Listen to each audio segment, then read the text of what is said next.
Today we're going to talk about environmental studies. So occasionally you would see on my Instagram posts or any other Instagram posts on social media talking about studies. So what is a study? A study is you looking at a reference, deconstructing it and replicating it onto your canvas. If it does not look at least close enough to the original reference, then you're probably doing something wrong. So the very first thing that you're going to notice from this image over here is this train in the background. So when you're looking at this, you can see there's foliage to the front and there's foliage pushed to the back. So you can immediately see where the foliage is. It's kind of almost in your face, but mainly what I noticed from this is there's a lot of detail to this foliage to the front. Compared to the background, for instance, like the train that's moving, there's some motion blur in that perspective. So the next part that we're going to look at is this lighting over here. So this lighting scenario, there's a lot of potential with this lighting. That's why I chose this reference. You can see this lighting over here is almost, it's very apparent. You can see the amount of contrast between the top half of the image and the bottom half of the image. Another thing that I want you to notice, this blue over here is caused by the reflection of the sky. You can also see it here by this brick layering and the soil over here. Within the soil, you can see there's a tad bit of blue in between it. So yeah, it's not quite noticeable here by the soil and the rock over here, but within this pole you can see, and this will give a good sense that there is a sky above. If you do not add this, it's almost going to be unrealistic. What is on top of this wall? Where's the sky? Is it just light? Yeah, you're just gonna have to look at all these other things before you begin the painting. Just take the time to look at all of these things before you start. Now that we've studied the image, our reference, we can begin to work on the painting. So I'm just going to put this to the side. I'm going to construct the sketch right now and I'll be back with you in a minute.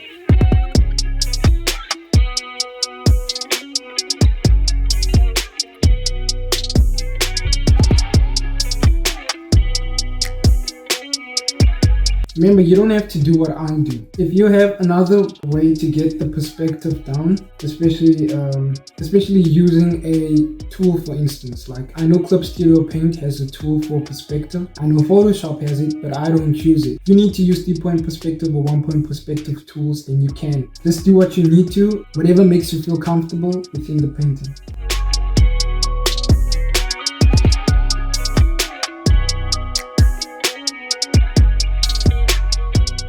Remember, the sketch is supposed to just be a guide. This isn't where you start putting in your details and stuff. This is what happens at the end of the painting, not at the start of the painting. And don't be afraid to use the Liquify tool. The Liquify tool is there to help you to get the perspective right. Do not be afraid to use it.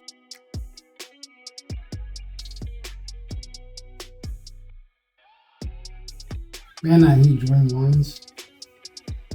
Oh wait, I forgot. There was a tool for that. Holding down the shift, you tap it once and then you hold the shift button and then you tap again. It's gonna create a line. Just a quick tap.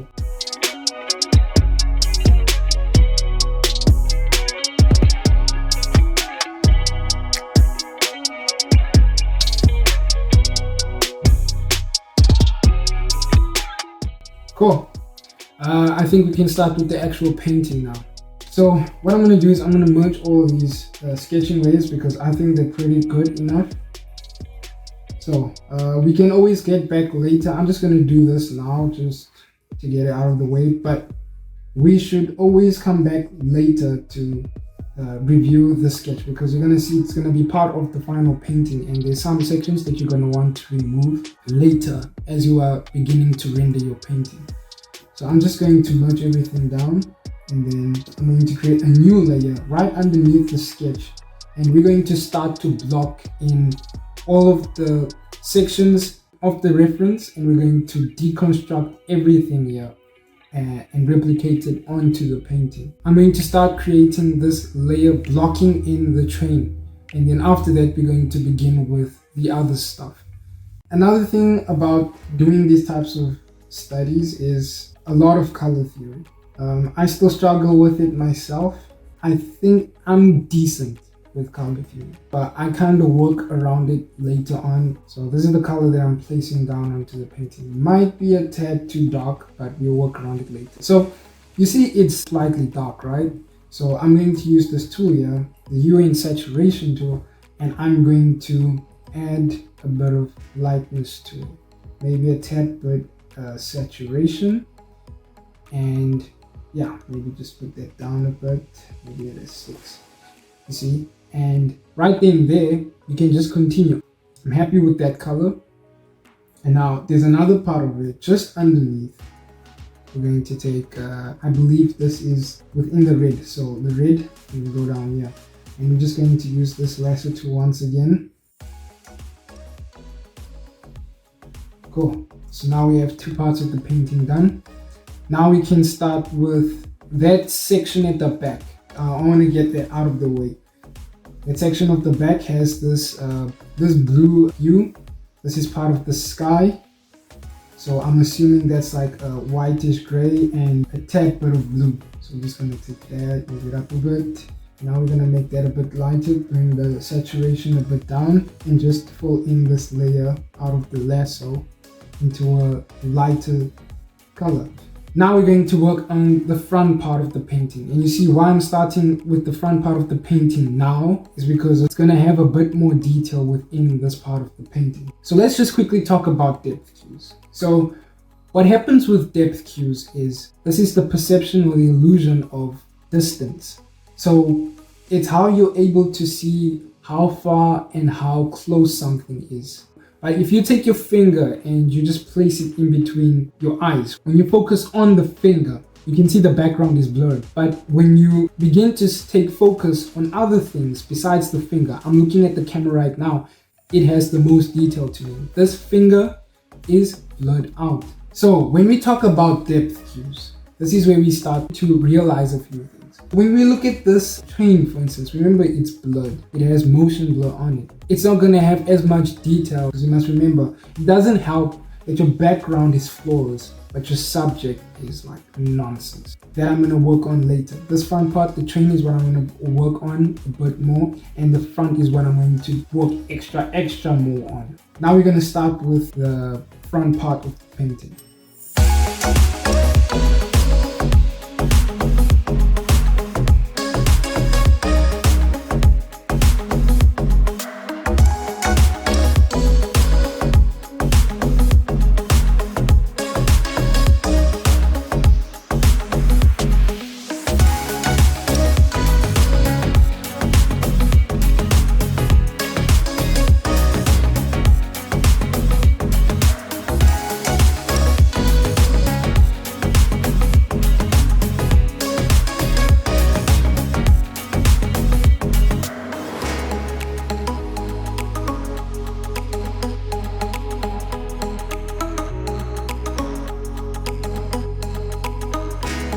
So with the foliage, here you can just experiment, play around with the brushes. Now with the painting over here, you can see that the foliage is pushed to the front, remember? So this is going to be above all the other layers of the painting. So I'm just going to take a brush here, and I'm just going to like basically block it in. I'm using the paintbrush just to get the blocking down.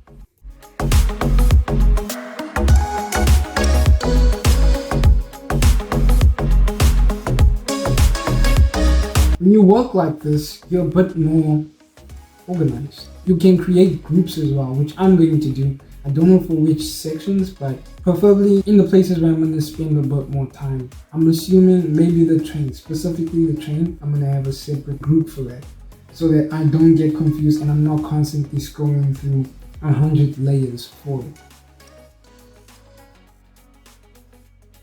Now that I've blocked everything in, now I can work on the detail, which I'm going to do right now.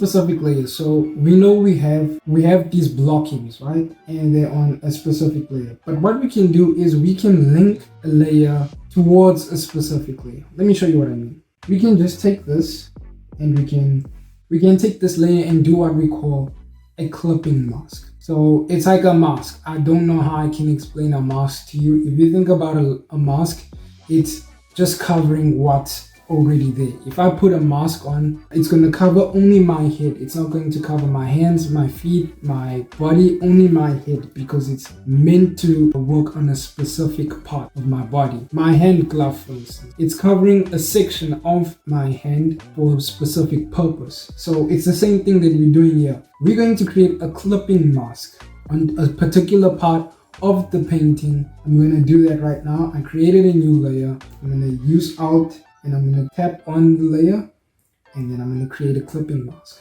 Now, I cannot paint outside of it. I can only paint within it. So what we want to do now is we're going to take this type of color and we're going to move it up slightly, and we're going to paint in that part.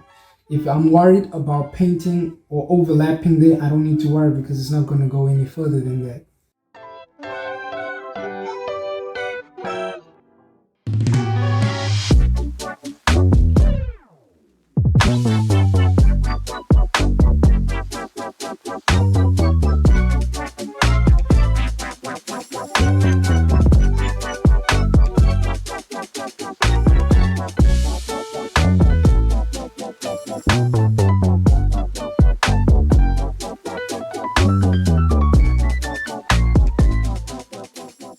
We're at the 50-minute mark right now. Yeah, I think this will take another hour to finish, so I'm just gonna quickly work on a few areas.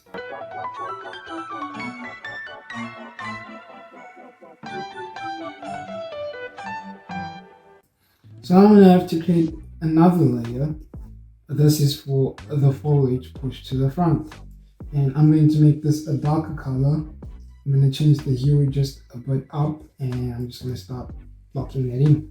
I'm going to use another brush, this flat white brush for the foliage. What you can do is, what I did notice recently, some people use the lasso tool while holding the shift button and create a bunch of foliage and stuff. So yeah, that's what I'm going to try and implement right now. Maybe it will save me a whole lot of time.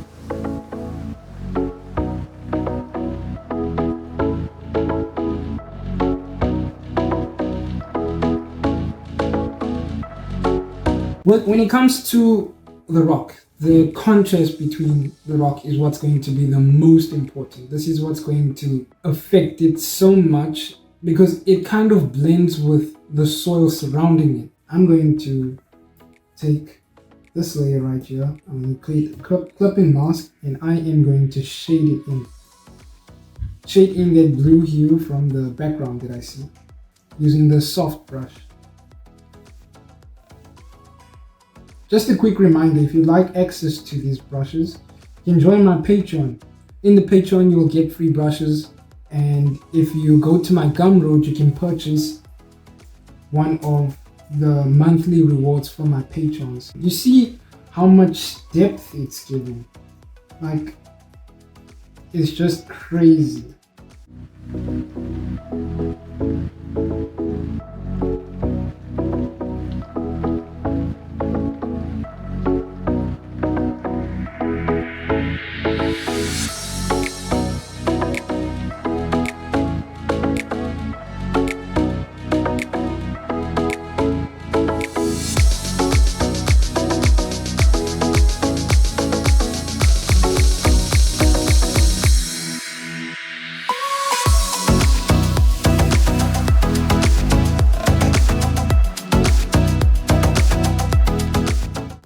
We are past 1 hour and 17 minutes now, and now we're going to work on the detail. First thing I want you to think about, I'm going to take this bit back. You're going to look at this and you're going to look at the reference. Is it quite similar? Is it almost there? Can you distinguish a lot of parts of the painting? If so, you can begin with the detail. The train, I'm going to work on the train a bit later because I'm trying to get into the poles. That's something I want to work on right now. The poles. After the poles, I'm going to start working on the foliage that's on the ground. So I'm going to look at the grass and the plants. After that, I'm going to work in a bit more of that background with the buildings. After the wooden gates, I'm going to work on the detail of the train.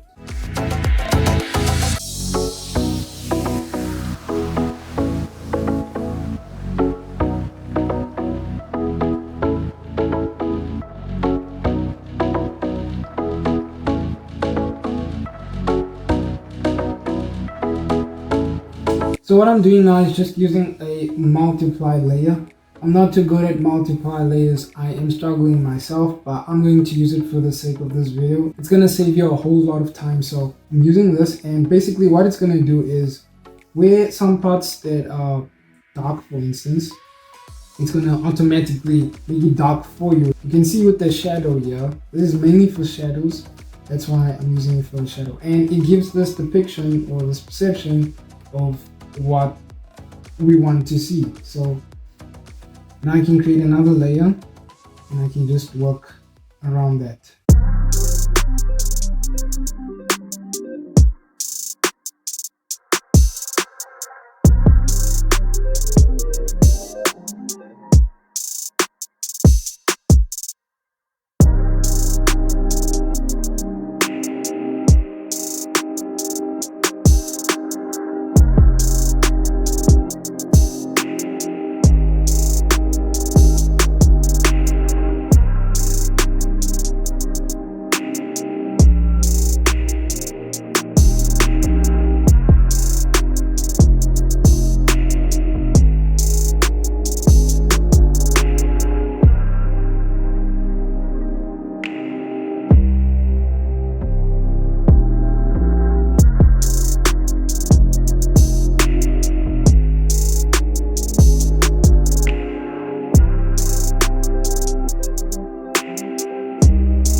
As you can see, the painting, it's starting to fill in a lot of those gaps. Some things that we were concerned about in the beginning, but now we're starting to see that it's slowly building up. So take the time and realize that it is going to take a lot of patience to complete.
Yeah, I'm pretty happy with this. I'm just gonna work on a tad more details before I post this. So if you are following me on Instagram, you will see the finished painting.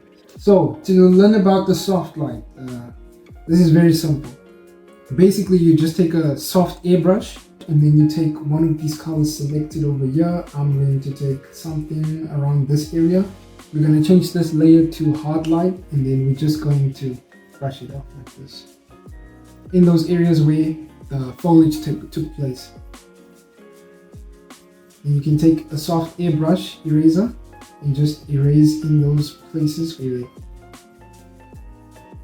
it doesn't exist.